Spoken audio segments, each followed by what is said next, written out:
Ninashukuru binafsi kuwa sehemu ya watumishi waliohusika kupata semina hii, mafunzo kutoka kwa ndugu zetu hawa Benki Kuu ya Tanzania yaliyofanyika leo hapa Msalala Sekondari. Kimsingi tumefurahi kwa sababu ni sehemu ya mafunzo muhimu kwenye majukumu yetu ya kiserikali.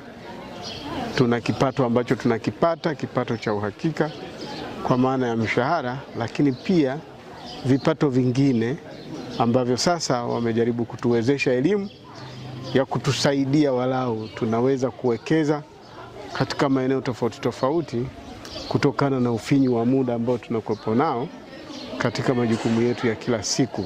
Sisi watumishi wa Nyang'hwale tunashukuru benki ya BOT kutufikia na kuja kutupa elimu juu ya kuwekeza, ni jinsi gani tutaweza kutunza hela kwenye shughuli zetu mbalimbali. Hivyo basi tunawashukuru sana kutufikia katika wilaya yetu ya Nyang'hwale.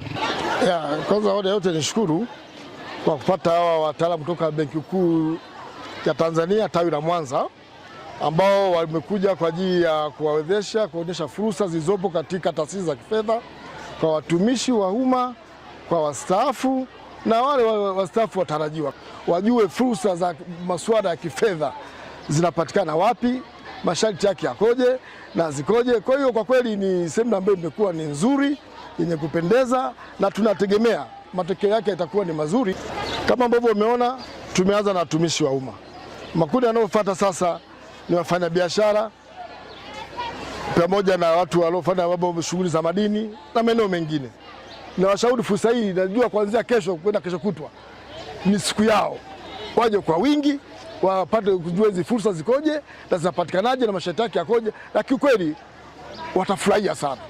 Benki Kuu imeitikia wito wa mkurugenzi wa halmashauri ya wilaya ya Nyang'hwale kuja hapa kutembelea hapa halmashaurini, kuja kutoa elimu ya uwekezaji na elimu ya masuala ya fedha kwa wafanyakazi na wadau mbalimbali wa maendeleo katika halmashauri hii.